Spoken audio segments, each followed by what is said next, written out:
Donc, bienvenue pour ce webinaire.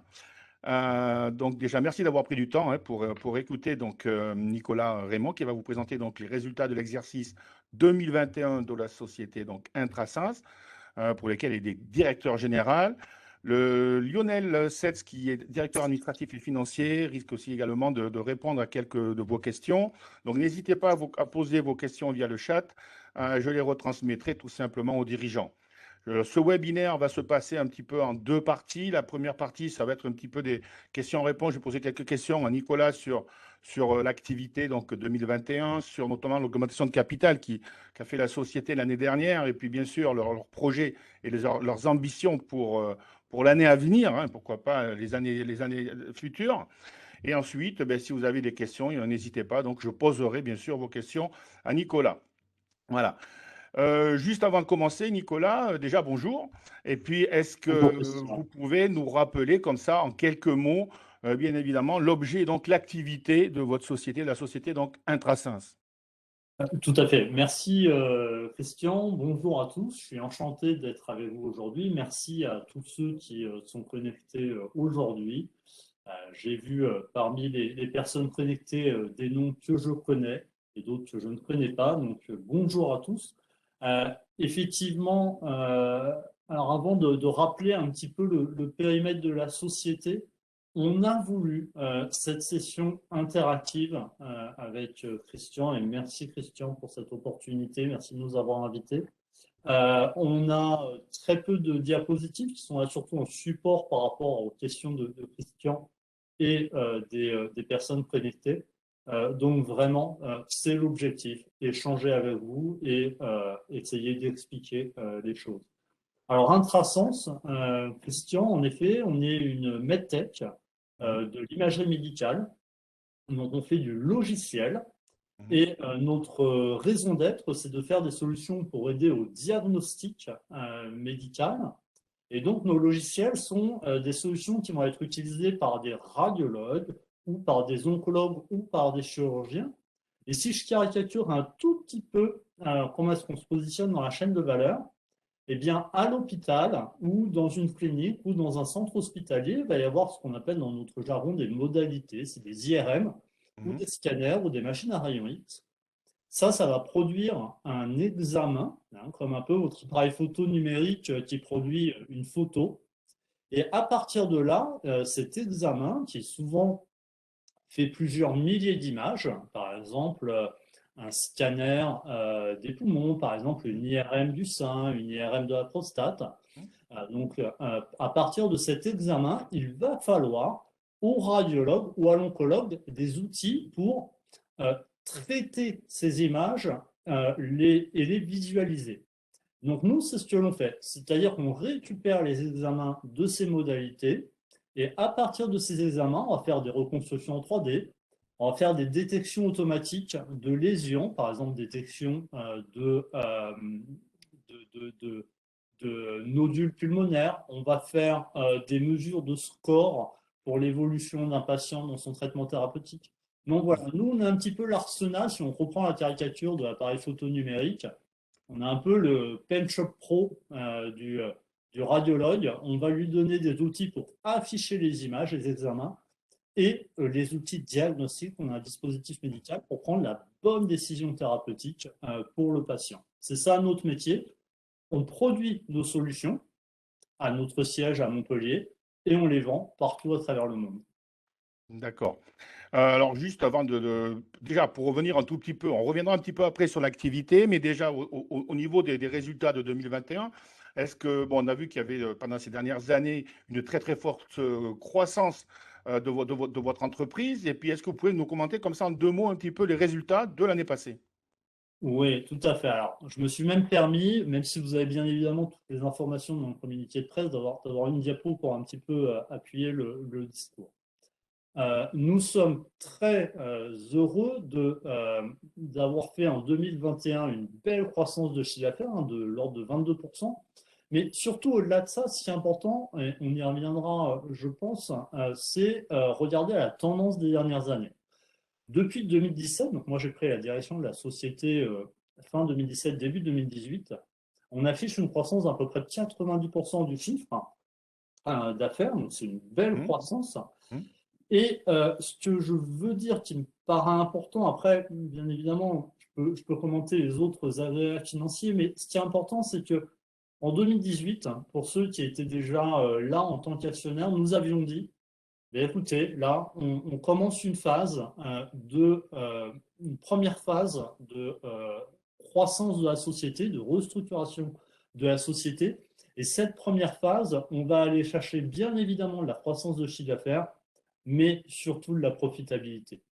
Et on a été chercher cette croissance de chiffre d'affaires et on a été chercher cette croissance de profitabilité avec en 2020 un équilibre opérationnel d'EBITDA et en 2021 une levée de fonds et un début d'investissement pour maintenant rentrer dans la deuxième phase que sera une hyper-croissance, c'est notre souhait, notre ambition en termes de chiffre d'affaires de la société. Donc d'un point de vue chiffre d'affaires, effectivement, très content de la croissance que l'on a eue sur 2021. Ouais. d'accord. Si je reviens un tout petit peu sur la slide, là, est-ce que vous pouvez détailler un tout petit peu donc, vos cibles et puis un petit peu les critères géographiques? Et est-ce que vous n'êtes pas impacté aujourd'hui par ce qui se passe notamment en Ukraine? Voilà, ça c'est pour répondre à une question d'Yves qui déjà m'a posé tout un tas. Mais c'est vrai que bon, voilà, la situation est grave entre entre la Russie et l'Ukraine. On peut voir sur la slide que vous avez donc, vous travaillez avec la Chine, l'Europe. Donc dans l'Europe, doit peut-être y avoir la Russie et l'Ukraine. Est-ce que vous pouvez revenir un petit peu sur sa cible et ses zones géographiques? Bien évidemment. Alors je vais expliquer un petit peu notre marché et comment est-ce qu'on adresse ce marché. Nous avons trois marchés clés. La France, le reste de l'Europe, en allant effectivement, et je vais y revenir, jusqu'à l'Europe de l'Est, la Russie, et la Chine. D'un point de vue ressources, nous avons des ressources commerciales déployées à partir de la France, qui gère la France et le reste de l'Europe. Et nous avons également une filiale en Chine avec des ressources en Chine. Nous avons cette chance d'avoir un portfolio géographique relativement équilibré entre ces trois poches que sont la France, l'Europe et la Chine. Donc ça, c'est un premier élément qui est très important. Je vais parler après de la crise en Ukraine, mais de gestion du risque en interne. Alors ensuite, on fait du direct principalement en France et en Chine. Et c'est là où nous avons des ressources. C'est donc là où, d'un point de vue opérationnel, nous avons du monde. Nous n'avons pas d'équipe en direct aujourd'hui en Europe de l'Est. C'est important de le dire. Mhm, Alors ensuite, je vais parler de l'impact potentiel Russie-Ukraine et surtout de notre stratégie à venir. Ce que l'on voit, c'est que effectivement, sur toute la partie au global Europe de l'Est, alors pas que Russie-Ukraine, mais toute la partie Europe de l'Est, ça compte pour à peu près 1 million d'euros de prise de commande sur 2021. Donc, c'est quelque chose de relativement important, certes. Néanmoins, il y a deux choses. Nous avons déjà en ce début d'année enregistré quelques commandes de cette zone. Donc ça va nous permettre de bien appréhender le premier semestre. Deuxième élément, nous ne sommes pas présents que en Russie et en Ukraine, mais également sur d'autres géographies Europe de l'Est, même si on ne sait pas encore exactement comment ces géographies seront impactées. Et mhm, enfin, troisième élément, qui celui-là me paraît être le plus important, nous avons dans nos plans de développement l'objectif de développer des nouveaux pays, principalement en Europe du Sud, que serait par exemple l'Italie, mhm, l'Espagne ou d'autres pays. mhm, Et donc, ça veut dire que d'un point de vue mitigation du risque sur ce que pèse l'Europe de l'Est dans nos chiffres, ben, c'est quelque chose, sans savoir bien évidemment que la crise en Russie ou en Ukraine allait arriver, c'est quelque chose que nous avions anticipé pour aller chercher de la croissance sur d'autres géographies et que nous travaillons d'ores et déjà. Donc aujourd'hui, on sait bien évidemment que l'Europe de l'Est, au sens large du terme, est une part importante ou une part non négligeable de notre prise de commande en 2021. mhm. Nous ne sommes pas capables aujourd'hui de dire quel sera l'impact sur cette zone au niveau commande 2022. On le saura peut-être mieux dans 2-3 mois, mais aujourd'hui c'est relativement compliqué. En tout cas, aujourd'hui, et nous l'avions fait en anticipation sans savoir que cette crise arriverait, nous travaillons sur d'autres zones. Et donc, ça veut dire que pour l'instant, nous ne remettons pas en cause nos ambitions de croissance intrasens, qui sera probablement à travers d'autres zones que nous travaillons. D'accord. Alors là, j'ai juste deux questions. Il y en a une en fait, qui est posée par Luc. Est-ce qu'il y a des démarches qui ont été faites dans le cadre du Ségur sur la santé lancé par le gouvernement? Et puis pour poursuivre un petit peu avec la répartition géographique, est-ce qu'il est prévu des partenariats avec notamment des acteurs américains? Donc, bref, est-ce que vous voulez, est-ce que vous avez l'ambition de, pourquoi pas, aller sur le marché américain également? Alors, sur le premier volet, qui est la dynamique qui a été mise en place par le gouvernement, on parle du Ségur de la santé, mais il y a d'autres choses. Hmm. Alors, effectivement, aujourd'hui, la santé est un domaine phare d'investissement du gouvernement, et notamment la Hmm. santé numérique. Et oui, nous suivons cela de très près. Nous sommes en contact avec les instances ministérielles et également avec les instances locales, régionales, sur les différentes possibilités de soumettre des projets. Hmm. Par rapport à ça, ce que je peux dire, c'est qu'aujourd'hui, il y a des éléments euh, pour pouvoir soumettre des projets dans le cadre de développement d'innovation qui ont été mis en place par le gouvernement, que sont par exemple les projets, les soumissions que l'on appelle IDEMO ou Innov. Et nous travaillons à soumettre des projets, notamment notre projet d'innovation en oncologie, à travers ces soumissions. Enfin, sur le Ségur, pour en revenir à la question très particulière Hmm. de la personne qui nous écoute, Hmm. Luc. le Ségur aujourd'hui, nous ne sommes pas directement impliqués. Hmm. Pourquoi? Parce que le Ségur correspond aujourd'hui sur les axes de développement à des éditeurs qui ne sont pas du domaine de l'imagerie diagnostique, mais plutôt D'accord. à tout ce qui est dossier patient informatisé. Donc, bien évidemment, nous suivons ça de très près. Ségur et tout le reste, nous travaillons à soumettre des projets financés dans le cadre de tout ce qui est mis en place par le gouvernement. Et effectivement, je dirais que nous avons, entre guillemets, de la chance parce que un des choix du gouvernement, ça a été de dire que l'industrie de santé et la santé numérique font partie des priorités, notamment au travers de financement, à plus de 600 millions d'euros de financement mis sur des subventions. Donc oui, bien évidemment, nous prenons tout ce qui pourra être, nous prenons en compte tout ce qui peut être pris en compte par rapport à ça. D'accord. Juste pour préciser un petit peu, il y a Robin qui vous demande, juste simplement de préciser ce que vous entendez par hypercroissance. Eh bien, notre ambition que nous avions annoncée l'an dernier lors de l'augmentation de capital, c'est à 5 ans d'atteindre 30 millions d'euros de chiffre d'affaires. Donc effectivement, en fait, on a vraiment une approche par phase. Et je suis fier de ce qu'ont fait les équipes jusqu'à présent. Donc 2018, 2019, 2020, on a travaillé sur la rentabilité, on a travaillé sur asseoir nos positions géographiques en France, sur le reste de l'Europe, en Chine. On a travaillé sur l'innovation. Et effectivement, 2021, grâce à nos actionnaires qui ont souscrit également, on a pu faire cette augmentation de capital. Et clairement, l'ambition, c'est de passer une taille critique. Nous sommes sur des marchés mondiaux. Aujourd'hui, avec la partie Europe, France et Chine, on adresse une partie du marché mondial. Et bien évidemment, le but, c'est de largement surpasser la croissance de nos marchés et être capable d'aller adresser un marché plus large. Donc effectivement, je répète, l'ambition qu'on avait annoncée à 5 ans, qui sera par de la croissance organique ou inorganique, qui est de 30 millions d'euros de chiffre d'affaires, pour en faire un référent européen dans notre domaine. D'accord. Alors, juste comme on a abordé un tout petit peu cette augmentation de capital que vous avez fait au mois de juin, est-ce que vous pouvez juste donc encore un petit peu schématiser et rappeler au départ quels en étaient donc les principaux vraiment objectifs et où c'est que donc du coup vous en êtes aujourd'hui du coup? Oui, alors l'augmentation de capital, ça s'inscrit vraiment dans la lignée du développement de la société par phase. Donc 2018-2020, première phase, on va chercher certes une croissance, qui était une croissance à 2 chiffres, mais principalement on travaille sur l'EBITDA, sur la rentabilité. Et ensuite, deuxième phase, où on va s'atteler à garder une situation financière saine, ça c'est très important, et aller chercher une hypercroissance de chiffre d'affaires.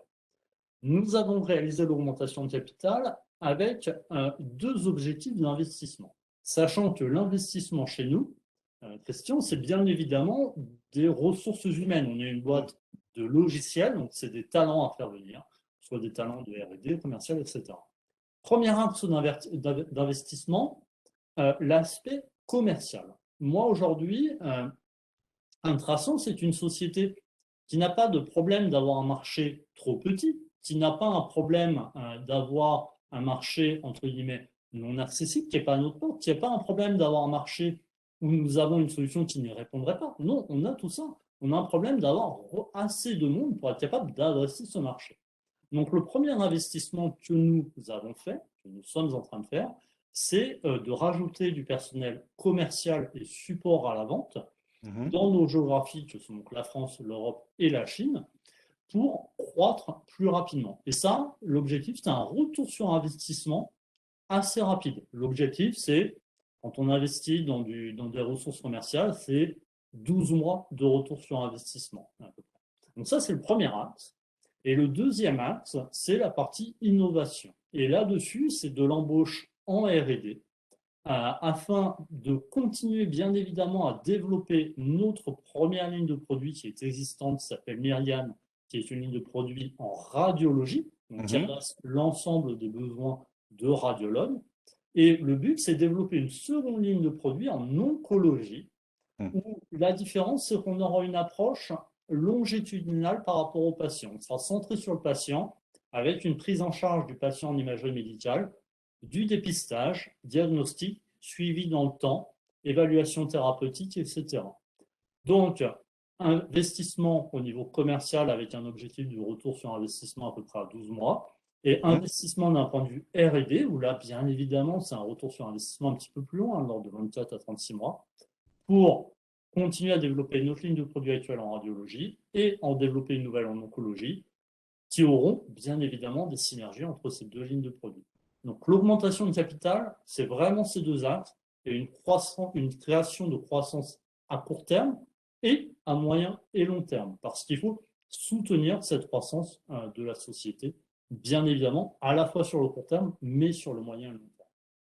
D'accord. Alors, juste, est-ce qu'on peut revenir un tout petit peu? Il y a Yves qui me dit, oui, quid du marché américain, du coup? Est-ce que, voilà. Très bonne question, Yves. Alors, nous avons fait le choix pour l'instant et au regard de notre capacité d'investissement, de ne pas faire d'investissement conséquent sur le marché américain. Le marché américain, certes, dans notre domaine très général de l'IT de santé, c'est à peu près de 40% du marché mondial. Donc, on pourrait nous dire c'est énorme. Néanmoins, j'ai envie de dire, il reste 60% du marché à côté, ce qui est aussi énorme. Donc aujourd'hui, effectivement, si on regarde un petit peu le positionnement d'Intrasens, nous avons fait le choix conscient, il y a 3 ans, de ne pas surinvestir sur le marché américain parce qu'on estimait qu'on avait suffisamment de marchés à l'adresser ailleurs, que ce soit en Europe ou en Asie. Et puis on estimait qu'on n'était pas forcément taillé pour aller adresser ce marché américain, où il faut mettre probablement entre 5 et 10 millions d'euros sur la table pour pouvoir exister. D'ailleurs, ça se voit parce qu'au niveau typologie de société comme Intrasens, il y a Intrasens qui joue en Europe et en Asie, et puis il y a une autre société qui s'appelle TerraCon qui joue aux US. Aujourd'hui, on reste sur ce positionnement de se développer de manière organique sur France, Europe, Asie, et nous regarderons les US éventuellement à travers un partenariat dans le futur. Pour l'instant, il n'y a pas de plan écrit, mais nous faisons le choix de ne pas investir pour l'instant directement aux US. Ça serait aujourd'hui trop prématuré. Peut-être dans 2 ans, mais aujourd'hui, en 2022, nous souhaitons, par rapport au cash que nous avons disponible, privilégier, continuer à construire sur les géographies où on a déjà une part de marché. Parce que c'est plus facile de passer de 5% ou 10% de part de marché à Oui, 15-20 plutôt que de progressivement. partir de zéro. D'accord. Juste un petit mot sur vos concurrents. Je suppose que dans votre métier, vous avez également des principaux concurrents. Et du coup, quels sont vos atouts par rapport à eux? Oui, alors bien évidemment, des concurrents, on en a et c'est sain, c'est un signe qu'il y a un marché. Donc effectivement, alors il y a un concurrent tout naturel qui s'appelle Terra Recon, qui est une société relativement semblable à la nôtre, qui est basée aux US et qui adresse principalement le marché US. Nous adressons principalement le marché européen et le marché asiatique. Alors après, chacun a ses solutions un petit peu plus avancées que l'autre dans un domaine, mais globalement, on est assez semblables quand même. Après, bien évidemment, il y a les très gros acteurs de notre domaine, hein, les Philips, GE, Siemens. Ce sont des acteurs qui vendent ce qu'on appelle des modalités, donc des IRM, des scanners, qui prennent, suivant les marchés, à peu près 50% de part de marché en tout, tous ces acteurs réunis. Donc, il en reste quand même 50% pour Mhm. d'autres acteurs indépendants.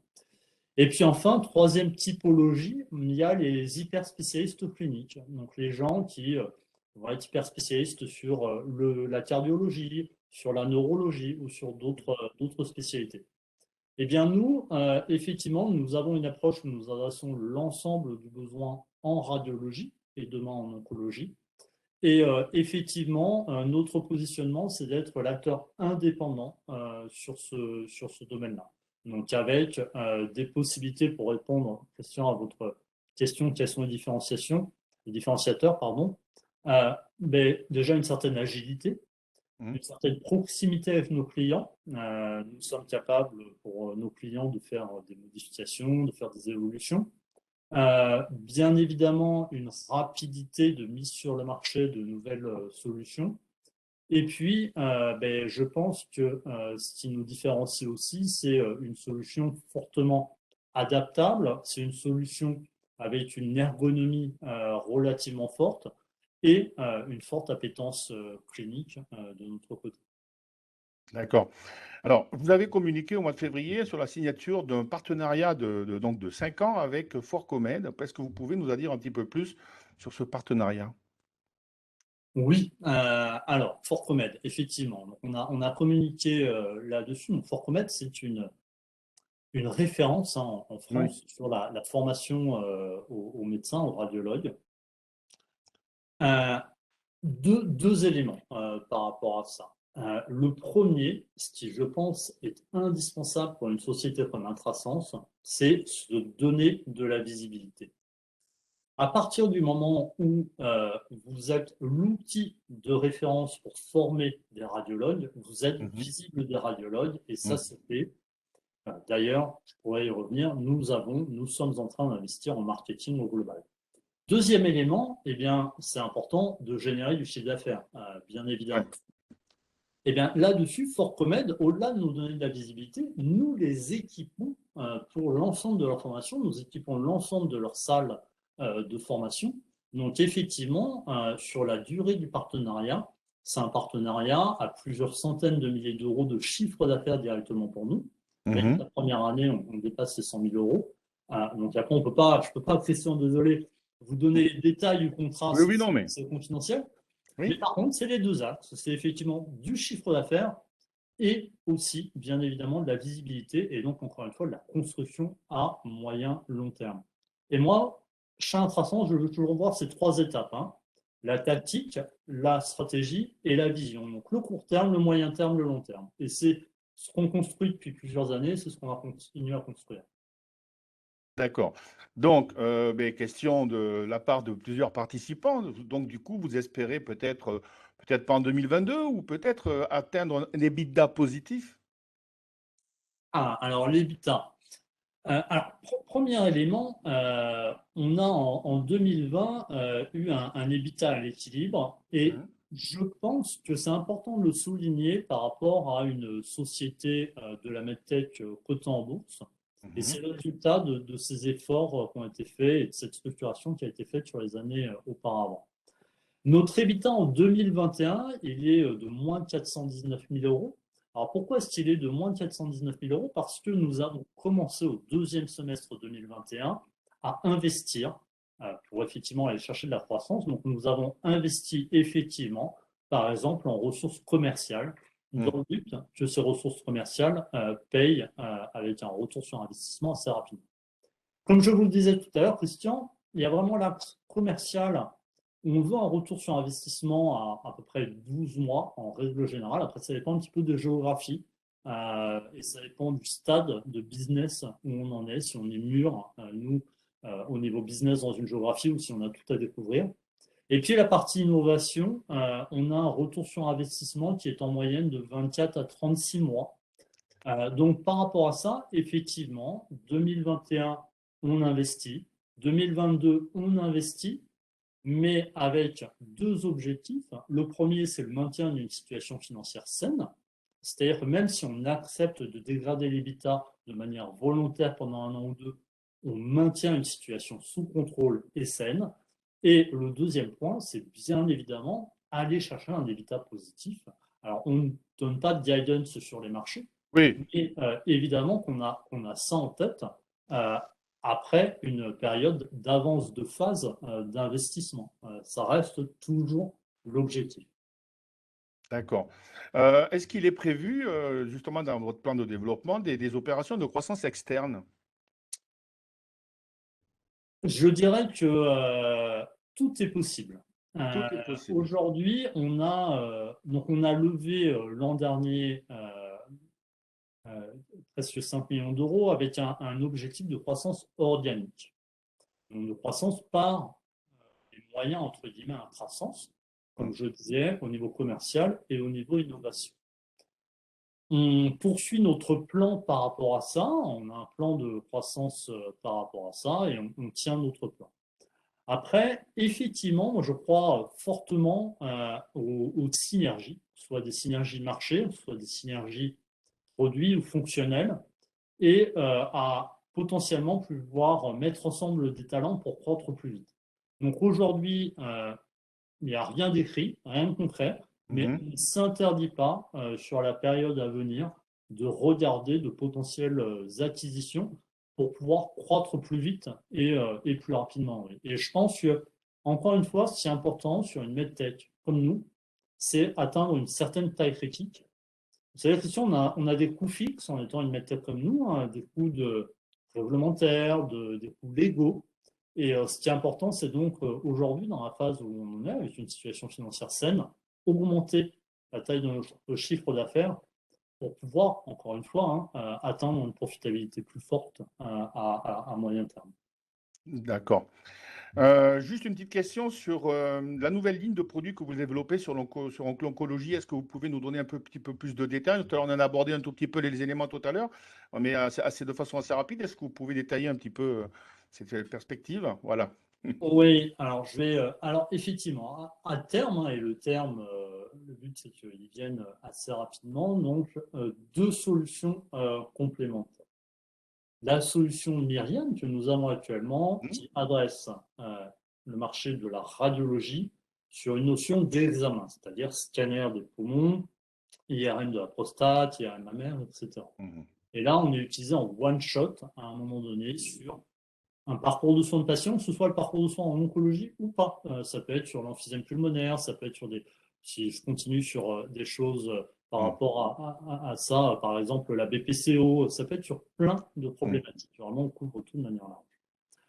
La partie oncologie, et c'est là où c'est extrêmement intéressant, c'est bien évidemment, on va réutiliser une partie de notre patrimoine technologique et en même temps, on va créer de la valeur ajoutée en ayant une vue longitudinale sur le patient avec une orchestration des outils au bon moment. C'est-à-dire que nous allons nous mettons en place une solution qui permet d'adresser le patient sur certains cancers. Hein, les cancers les plus fréquents, c'est poumon, prostate, foie, sein. Et là, à partir du moment du dépistage jusqu'à sa prise en charge, son traitement thérapeutique, ce qu'on appelle les réunions de concertation pluridisciplinaire, c'est-à-dire quand tous les professionnels de santé se réunissent pour parler du patient, Ouais. etc., amener une seule et même solution. avec trois piliers là-dessus. Le premier pilier, c'est des outils cliniques performants à tout moment du parcours de soins du patient. Et ça, c'est très intéressant, très important. Nous, on a déjà tous ces outils cliniques. Maintenant, on les orchestre de manière intelligente pour qu'il y ait, entre guillemets, le bon outil au bon moment. Le deuxième levier, le deuxième point qui est plutôt nouveau, c'est permettre vraiment une coopération entre professionnels de santé. Aujourd'hui, les professionnels de santé nous disent, nous, on veut casser le silo entre les oncologues et les radiologues, entre les radiologues et les chirurgiens.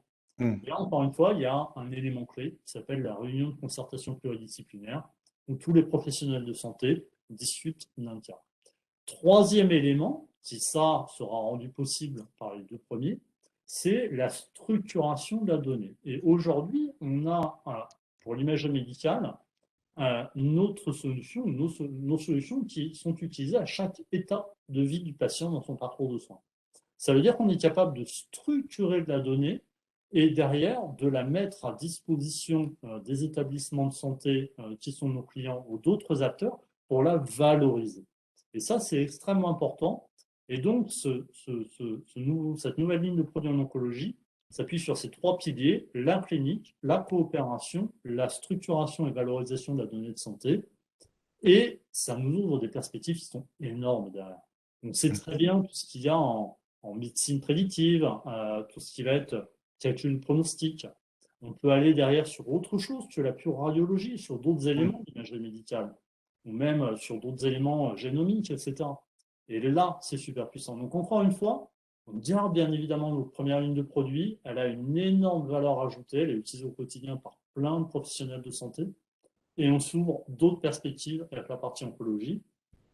Et là-dessus, on est en train de travailler sur ce développement. Donc l'objectif, c'est un prototype en 2022 qu'on fera tester, valider par nos partenaires. Et ensuite, très rapidement, pouvoir commencer la commercialisation dans la suite, donc en 2023, par exemple. D'accord. J'ai eu quelques questions aussi là. Est-ce que vous pouvez nous préciser un tout petit peu donc les prochains jalons en termes de recherche et de développement du coup? Eh bien, les prochains jalons, donc, si on regarde un petit peu au global, sur notre plateforme Myriam, Mmh. peut-être que nos auditeurs le savent, il y a un nouveau règlement européen en termes de marquage réglementaire. Donc là, on est en train de finaliser notre version qu'on appelle 2.10 pour la soumettre au nouveau règlement européen. On a cette force chez Intrasense qui est d'avoir une très bonne connaissance, de très bonnes compétences en réglementaire. Et donc ça nous permet de passer cette étape-là. Donc ça, c'est une première étape sur Myriam. Ensuite, on commence à réfléchir à la prochaine version de Myriam avec une volonté de revoir aussi tout ce qui est interface, ergonomie, etc. Donc ça va être un travail qui va se faire sur la deuxième moitié de l'année. La première moitié de l'année étant fortement prise sur la soumission au nouveau règlement européen. Donc ça, c'est toute la partie Myriam. Et d'un point de vue jalon sur la partie oncologie, on est en train de travailler au développement, à la spécification du prototype pour qu'en deuxième moitié d'année, et on travaille bien sûr de concert avec nos partenaires cliniques pour Mmh. pouvoir leur présenter. Tout ça, ce qui est important aussi, c'est que nous, on est là pour créer des outils cliniques et pas encore eu la question, mais il y a aussi la notion d'intelligence artificielle qui est très à la mode dans notre Oui, domaine. c'est vrai. Mmh. L'intelligence artificielle, donc nous, on fait le pari de l'intégrer dans nos solutions, que ce soit nos propres solutions d'intelligence artificielle qu'on développe ou des solutions de nos partenaires. Mmh. Et donc le but, euh, c'est, j'ai un tout petit peu caricaturé, Christian, si vous me permettez, c'est quasi de rendre invisible l'intelligence artificielle. En fait, c'est d'amener le meilleur outil au meilleur moment aux professionnels de santé. Et effectivement, on a déjà signé des partenariats avec des sociétés, on a communiqué dessus sur l'intelligence artificielle, et on va continuer de le faire pour enrichir notre portfolio.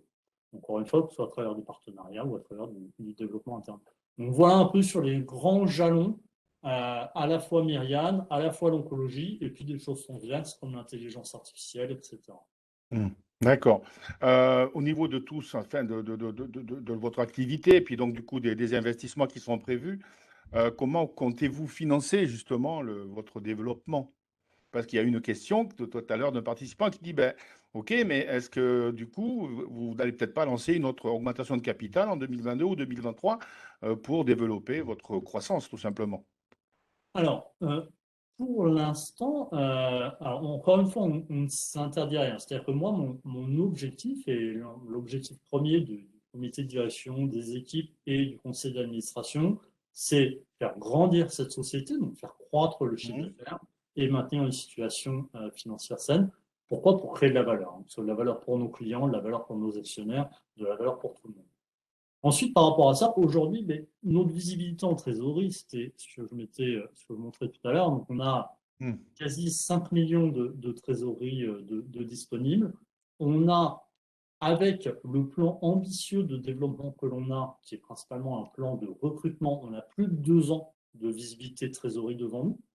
Donc, c'est confortable là-dessus, même si on ne s'endort pas là-dessus. Bien évidemment, le but, c'est d'utiliser cet argent de l'augmentation de capital pour aller chercher cette croissance et créer de la valeur.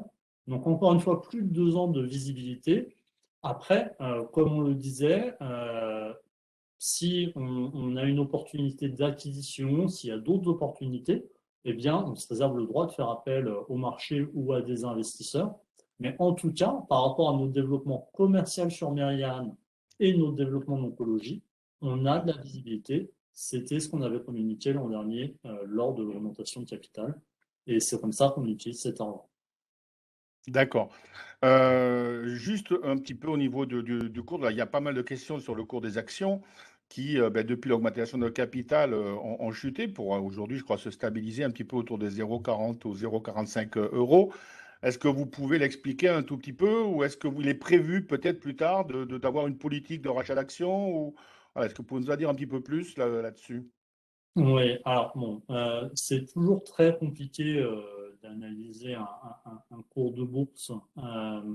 Alors, ce que l'on peut voir en tout cas, c'est que depuis 3 mois, les medtech, dans leur globalité, ont chuté de 30% sur la bourse. Heureusement, des problèmes de confiance par rapport aux événements extérieurs, aussi des medtech qui ont été des valeurs refuges pendant toute la période Covid. Il ne faut pas oublier toute la période Covid où les medtech ont énormément bénéficié d'augmentation de leur cours de bourse. Donc on paye un petit peu ça avec aujourd'hui d'autres industries que la medtech qui intéressent des investisseurs. Donc toute la medtech, encore une fois, a baissé sur 3 mois d'à peu près 30%, nous compris. Après, ce qui est évident, hein, et nos actionnaires le savent bien, c'est qu'aujourd'hui, on a encore un actionnariat qui est énormément dilué, qui est énormément aux flottants, hein, aux petits porteurs, C'est ça? qui nous ont fait confiance, bien évidemment, et on leur en est très reconnaissant. Il y avait eu, jusqu'en 2018 ou 2019, des contrats d'OCAPSA qui avaient été mis en place auparavant et par le passé. Tout ça, ça a été arrêté. Aujourd'hui, il n'y a plus de financement dilutif ou autre d'intrasens. Après, bien évidemment, notre objectif, c'est de faire remonter ce cours de bourse autant que possible. Et pour ça, moi, ce à quoi je crois, bah, c'est avant tout les résultats. Mhm. Si je regarde en 2018, quand j'ai pris la direction de la société, on doit avoir un cours de bourse aux alentours des 0,16 ou 0,20. Donc, on arrive à le faire remonter. Après, ça va prendre un petit peu de temps, mais le but, c'est bien évidemment de la création de valeur. Et je pense qu'aujourd'hui, le cours de bourse ne reflète pas la valeur de la société. C'est évident. Donc, on va continuer à y travailler. C'est aussi pour ça qu'on a renforcé notre équipe marketing et de communication qui vient d'arriver là en début d'année pour donner un petit peu plus un nouveau souffle par rapport à ça. Oui. Alors c'est vrai, juste pour préciser à certaines personnes qui s'intéressent, c'est vrai, en concours de bourse, faut le dire. Pendant le Covid, le titre est monté à plus de 2 euros, a profité de l'engouement justement de ce secteur-là, puisque vous proposez donc des solutions pour déceler le Covid, enfin du moins la Covid, voilà, dans votre entreprise. Après, voilà. Mais c'est vrai que bon, là, ça vaut 40 centimes d'euros. Donc c'est vrai, quelqu'un qui disait, mais à quand les 1 euro? À quand les 1 euro?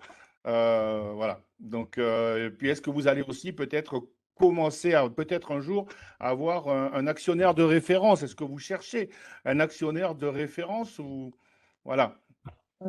Oui, deux éléments par rapport à ça. Le premier, c'est, moi, j'aimerais faire référence à une étude indépendante de la société, Mhm. une étude d'analyste qui a été menée par All Invest, qui effectivement affiche un objectif de cours aux alentours des 1 euro. Euh, voilà, moi j'espère effectivement pouvoir au moins atteindre ce cours, voire plus. Ça sera possible effectivement par une hypercroissance du chiffre. On est sur la medtech, sur un domaine, à tort ou à raison, hein, mais qui valorise beaucoup la croissance de chiffre d'affaires. Sur les 3 dernières années, bien sûr qu'on a fait une croissance quasi à 2 chiffres tous les ans, quasiment tous les ans une croissance à 2 chiffres. Après, encore une fois, on a été chercher l'EBITDA. Et effectivement, sur les marchés, les gens regardent en première intention la top line avant la bottom line. Donc aujourd'hui, on passe dans une phase différente. On espère que ça permettra d'un petit peu mieux retranscrire la performance de la société, qui est plutôt bonne, par rapport à son cours de bourse. Et je trouve que l'analyse All Invest est plutôt intéressante. Et ce qui est intéressant aussi, c'est de voir que leur prévision de chiffre d'affaires 2021, eh bien, nous l'avons dépassé, Mhm. que ce soit en chiffre d'affaires ou même en termes d'EBITDA. Mhm. Alors ensuite, sur votre question, ben, oui, il est évident que avoir un actionnaire de référence serait plus facile d'un point de vue gouvernance de la société. Ce serait plus facile d'un point de vue des quorums en assemblée générale. Ça serait plus facile d'un point de vue échange, parce qu'aujourd'hui, on a 7000 ou 7500 actionnaires, donc c'est très compliqué. Et je comprends leur frustration d'échanger, d'avoir des discussions, etc.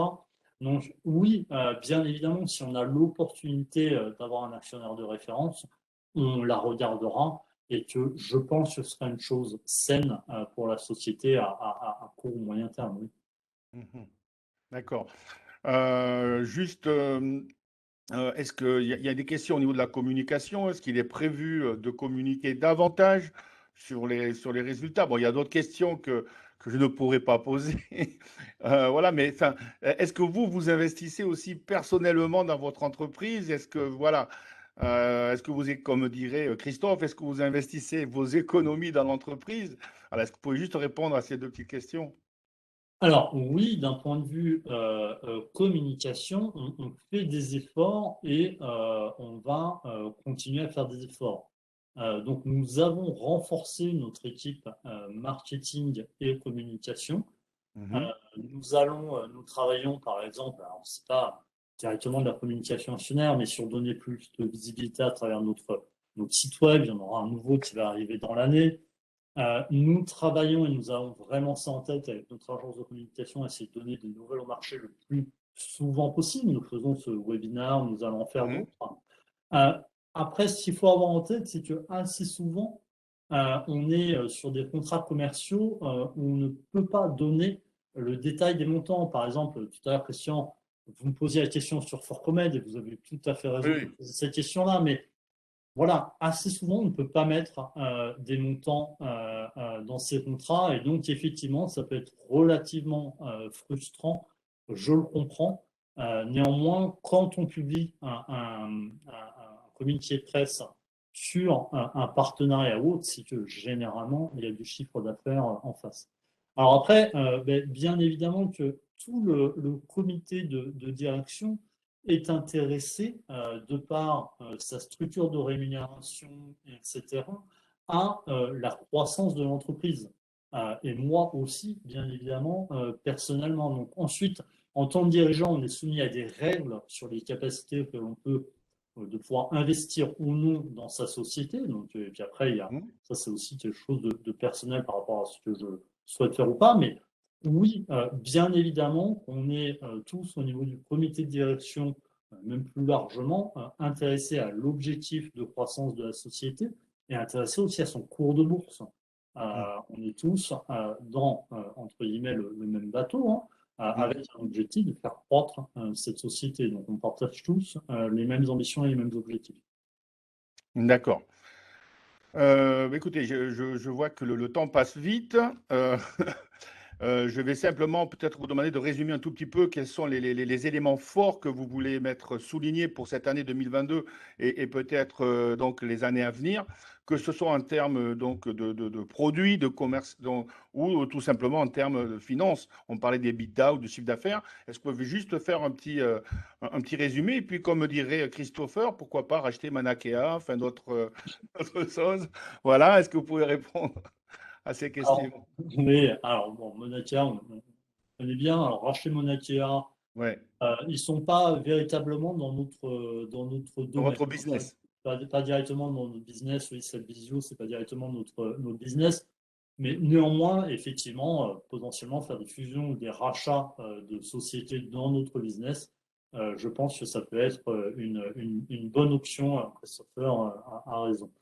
Euh, Ensuite, sur les points clés, c'est tout d'abord, bien évidemment, merci à nos actionnaires de nous avoir fait confiance lors de l'augmentation de capital de l'an dernier. Je pense que depuis 2018, on a dit ce qu'on allait faire et on a fait ce que l'on avait dit. Et ça, c'est important.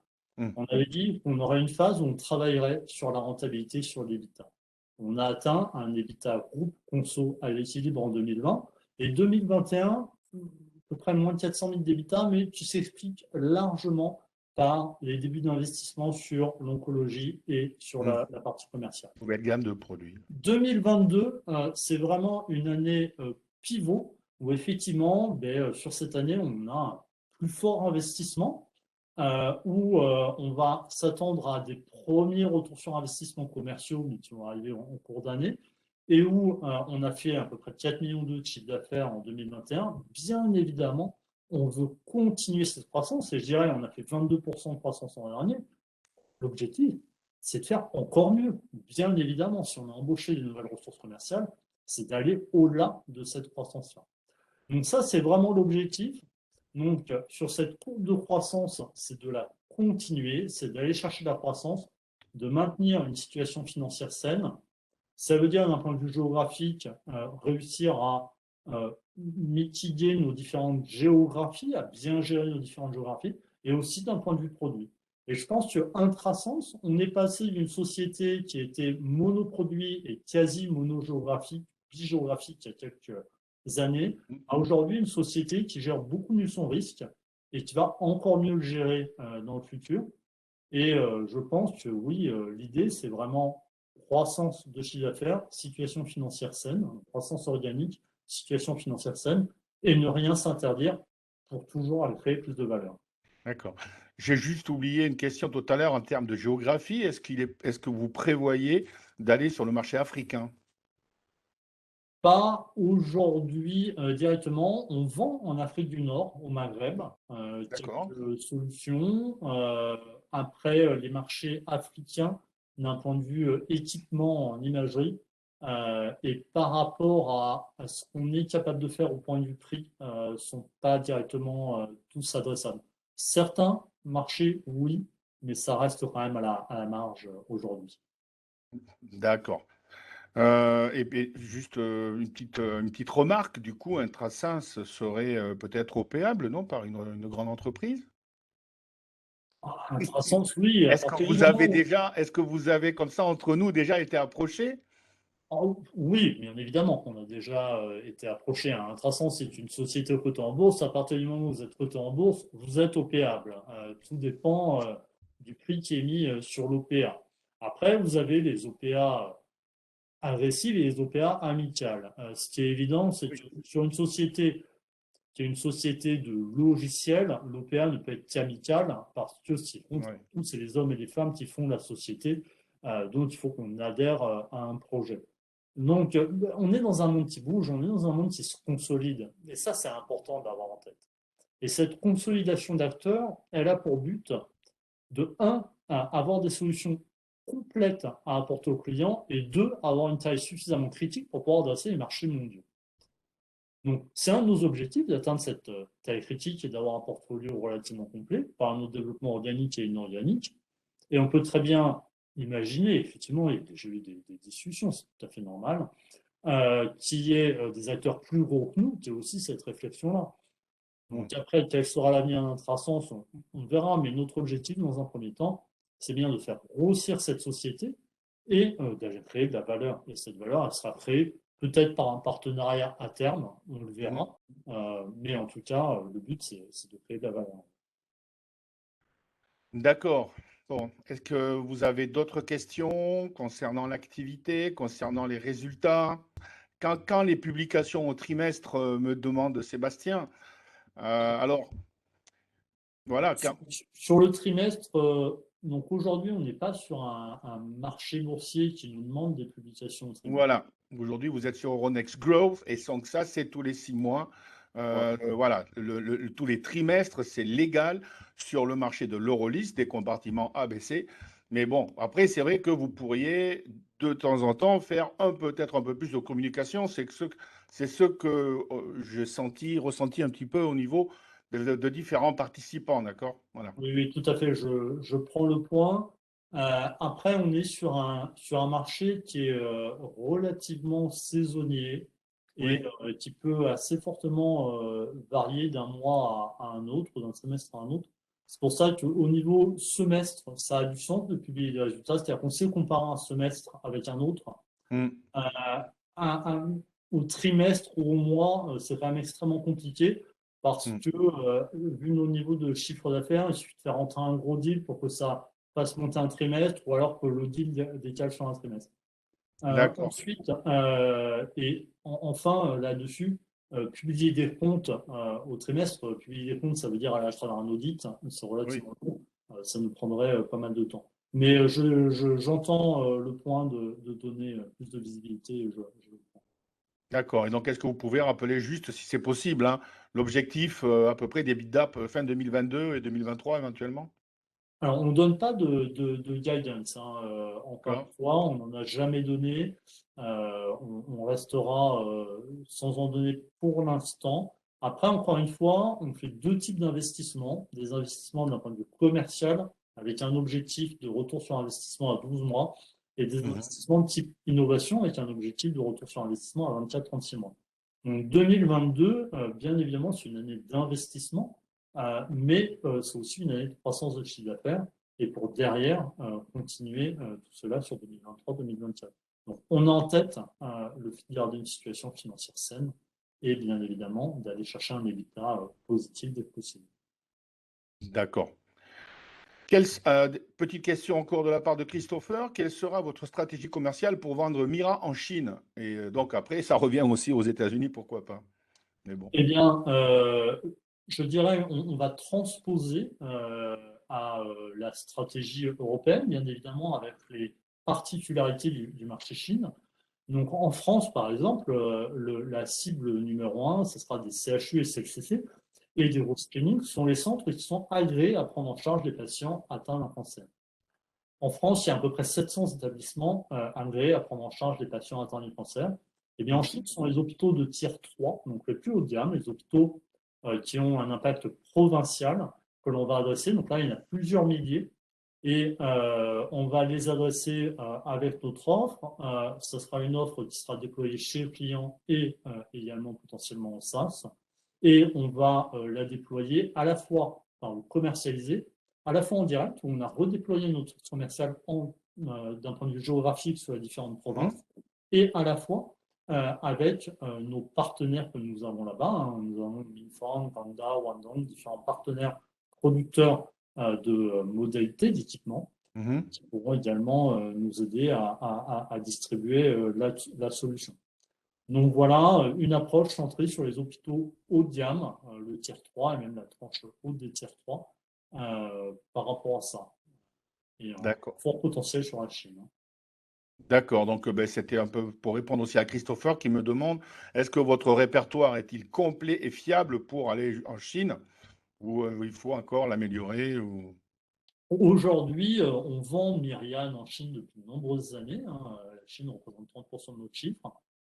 La solution est localisée dans chinois et on est installé sur plus de 300 hôpitaux, dans plus de 300 hôpitaux en Chine, hein, dans toutes les provinces. Donc, effectivement, la Chine, gros marché. Et notre objectif en Chine, c'est de croître plus vite que le marché. D'accord. Il y a une question de la part de Dominique, mais je ne la comprends pas très bien. C'est est-ce que vous percevez des aides de l'État? Alors, oui, enfin, on perçoit le crédit impôt recherche, c'est pas vraiment Mhm, une aide de l'État, mais c'est un crédit d'impôt par rapport à toute la partie innovation, R&D, etc. mhm, Ensuite, on travaille sur des projets financés. Effectivement, tout à l'heure, je parlais de IDEMO, Innov, etc., qui sont mhm, des projets oui, fléchés d'innovation. mhm, Et nous avons bénéficié d'un prêt garanti par l'État il y a quelques temps maintenant, en 2019 de mémoire. Effectivement, alors c'est pas tout à fait des subventions, bien évidemment, hein, un prêt garanti par l'État, c'est un prêt qu'on rembourse. Euh, mhm. mais voilà, dans les grandes lignes, effectivement. D'accord. Et est-ce que vous pouvez préciser un tout petit peu le nombre de licences que vous avez dans le monde entier ou... Alors, depuis la création de la société, on a déployé Myriam sur à peu près 1000 sites à travers le monde. Après, ce que l'on voit, c'est que ce rythme s'accroît. Si je prends, alors, j'ai pas regardé les chiffres 2021, mais en 2020, on a installé plus de 150 nouvelles licences, par exemple. 2021, je suppose que c'était encore plus. Et en fait, c'est ça qui est intéressant, c'est l'augmentation du nombre d'installations que l'on fait tous les ans. Donc, si on regarde 1000 depuis le début depuis la création de la société, dont 150 en plus en 2020, je crois plus de 200 ou 300 en plus en 2021. Mhm. Donc, ce chiffre est croissant et le but, c'est de continuer comme ça. D'accord. Alors, juste pour répondre à Christopher, vu les perspectives un petit peu de l'entreprise, comment vous pouvez passer de 400 voire à 1000 ou pourquoi pas 2000 hôpitaux? C'est tout l'objectif. Donc, pour ça, ça va être euh, déployer plus de forces commerciales. Je pense qu'on a atteint un bon niveau de pénétration de marché à travers ce qu'on appelle du B2B, que ce soit d'avoir comme client les grands fabricants de modalités, Mhm. des acteurs du healthcare IT. Et puis, aujourd'hui, on déploie plus de monde sur le terrain pour être capable d'aller adresser plus d'hôpitaux, hein. Il y en a plusieurs milliers en France et il y en a plusieurs dizaines de milliers en Chine, par exemple, pour ne prendre tous ces deux pays. Effectivement, le but, c'est d'essayer de mieux couvrir les géographies sur lesquelles on est déjà, mais par Mhm. contre de rester focalisé. Pas D'accord. de s'éparpiller partout, c'est vraiment de rester focalisé. Et encore une fois, je préfère qu'on soit fort sur 3-4 géographies plutôt que dispersé sur 30 pays. D'accord. Au niveau de votre offre, est-ce que la maintenance est comprise dans le tarif, entre guillemets, ou alors vous percevez des revenus pour la maintenance? Alors, il y a sur la partie Myriam, hein, parce que la partie oncologie n'est pas encore commercialisée. Donc, sur la partie Myriam, il y a deux approches commerciales possibles. Il y en a une première qui est la vente d'une licence qu'on appelle perpétuelle. Donc, le client possède la licence, droit d'utilisation perpétuel. Et là-dessus, le client peut prendre un contrat de maintenance, un contrat de service, qui donc lui donne droit aux upgrades, à notre call center, etc., Mhm. etc. Ça, c'est le modèle le plus déployé. Pourquoi? Parce qu'il correspond au modèle industriel standard et le plus voulu par les hôpitaux, notamment les hôpitaux publics. Donc oui, dans ce cadre-là, à chaque fois qu'on vend une licence, derrière, la plupart du temps, il y a un contrat de service. Le D'accord. service peut être d'à peu près 15% du montant, 15% annuel du montant de la licence. Et enfin, il y a un deuxième modèle qui est une licence annuelle, tout service compris, All que l'on inclusive. peut vendre à un hôpital aussi. Donc voilà, il y a les deux modèles qui coexistent, avec historiquement le modèle de la licence perpétuelle qui était beaucoup plus fort. Et ça, c'est en train d'évoluer. Euh, Tout ça est lié aux possibilités technologiques également, bien évidemment. D'accord. Ok. Juste, bon, je vois que l'heure passe très très vite. Quels seraient vos atouts déjà par rapport à des grosses boîtes comme Philips déjà, par exemple? Et puis, est-ce que vous n'avez pas peur de vous faire copier, notamment que vous êtes implanté, enfin, plus ou moins en Chine? Alors, je vais Pour moi, c'est pas le gros qui mange le petit, c'est le rapide qui mange le lent dans notre domaine. On D'accord. est sur un domaine où il faut savoir innover en permanence. Alors, moi-même, hein, et pas mal de mes collègues au sein de la société, on est passé par de beaucoup plus gros groupes. Ces plus gros groupes, on voit l'innovation, elle vient d'où chez eux? Elle vient surtout à travers des acquisitions. En fait. Donc nous, notre force, c'est effectivement d'être rapide, de s'adapter au marché et de s'adapter aux besoins de nos clients. Donc c'est là-dessus que l'on mise.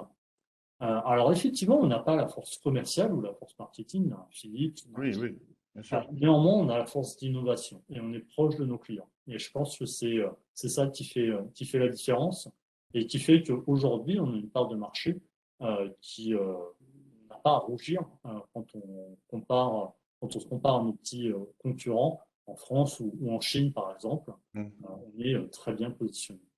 D'accord.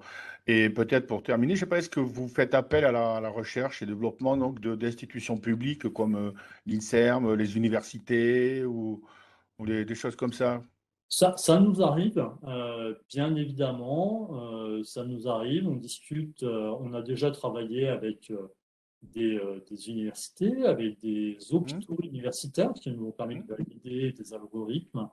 mhm, On a déjà travaillé avec des écoles, on a acheté ou licencié des algorithmes. On a des discussions très régulières avec les SAT, les sociétés de transfert de technologie, qui permettent de mhm. transférer la technologie des universités aux industriels. Donc oui, bien sûr, ça fait partie, c'est un des leviers d'accélération que l'on a au niveau innovation. Et encore une fois, c'est en étant réactif par rapport à ses partenaires qu'on pourra amener la meilleure innovation le plus rapidement possible sur le marché et faire la différence par rapport aux très gros qui ont des R&D certes mondiales, mais beaucoup plus lentes. Il faut dire que aussi vous êtes beaucoup plus flexible qu'une grosse entreprise. Voilà, des grosses machineries, c'est souvent un peu long à la détente, comme on dit, alors que vous, déjà, c'est beaucoup plus flexible. La part des services dans les revenus, je crois qu'on en a parlé tout à l'heure, Dominique. Il me semble que c'était 15%, c'est ça? Alors, d'un point de vue, oui, pour donner un ordre de grandeur, quand on vend une licence 100, Hmm. derrière, on a entre 15 et 20 chaque année en contrat de service qui va tomber D'accord. Voilà. pour 3, 5, 7 ans, selon la durée du contrat de service. Donc ça, c'est l'ordre de grandeur. En moyenne, un contrat de service, c'est entre 15 et 20% du prix d'acquisition d'une licence. Ce qui est les données marché. Hmm. Bah, D'accord. Bon, bah, écoutez, parfait. Je vois que pour l'instant, il n'y a plus trop de questions. On a essayé, il y avait beaucoup de questions sur l'implantation. Donc, aux États-Unis, vous avez répondu. Il y avait des questions sur le cours de bourse, on a répondu. Il y avait des questions sur l'activité, sur la diversification avec, donc, du coup, l'oncologie, etc. Donc, je pense que tous les thèmes ont quasiment, j'espère, du moins été abordés. Avant de terminer, est-ce que vous avez quelque chose à vouloir préciser ou pas? non, bah, moi, voilà, le message clé, hein, je pense, c'est encore une fois, merci à nos actionnaires de nous avoir fait confiance sur l'augmentation de capital. On rentre dans une nouvelle phase et là-dessus, tout le monde est aligné au niveau de la société, que ce soit le comité de direction, les équipes, le conseil d'administration sur aller chercher de la croissance de manière saine. Mhm. Euh, on est concentré là-dessus, très clairement. Ensuite, bah, moi, la leçon là, c'est qu'il y avait beaucoup de questions et je trouve ça très très bien. Je trouve que ce format est très intéressant, peut-être encore plus intéressant que de dérouler des diapos de manière standard et habituelle. Donc j'ai envie de dire pourquoi pas, si ça répond à un besoin aussi de nos actionnaires ou futurs actionnaires, renouveler cet exercice dans quelques mois. Encore une fois, voilà. Le but, c'est d'expliquer. Il y a des choses qui sont quelquefois compliquées à expliquer dans un communiqué de presse et rien ne vaut une interaction. Et donc, Ouais. merci, Christian, pour cette invitation et pour nous avoir permis. Mais si je peux résumer un tout petit peu au niveau de ce qu'il faudrait faire un peu plus tard, donc du coup, dans les années à venir, donc c'est un petit peu plus apparemment de communication, que ce soit en termes de licence ou autre chose, pour voilà, tout simplement communiquer davantage C'est ce que je vois ici sur les C'est ce que je questions. disais. Voilà, et peut-être après, c'est vrai, bon, préciser. Alors, vous savez que vous êtes réglementairement obligé de publier tous les 6 mois, ou lorsqu'il y a une opération financière. Voilà. Donc, comme dirait Bob, rendez-vous en septembre pour un autre point.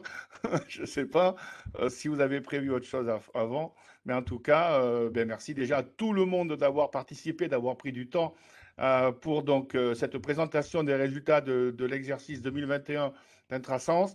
Ben, écoutez, merci Nicolas, merci Lionel, même si on n'a pas trop entendu aujourd'hui. Voilà, merci beaucoup pour cette présentation. Et puis, ben, comme dirait un des participants, peut-être on se redonnera rendez-vous avec un cours au-delà de 1 euro. Pourquoi pas? C'est tout l'objectif, je pense, de la société. Voilà. Dans ce sens. Merci beaucoup, merci à tous. Merci, Christian. Allez, bonne journée, merci. Au revoir.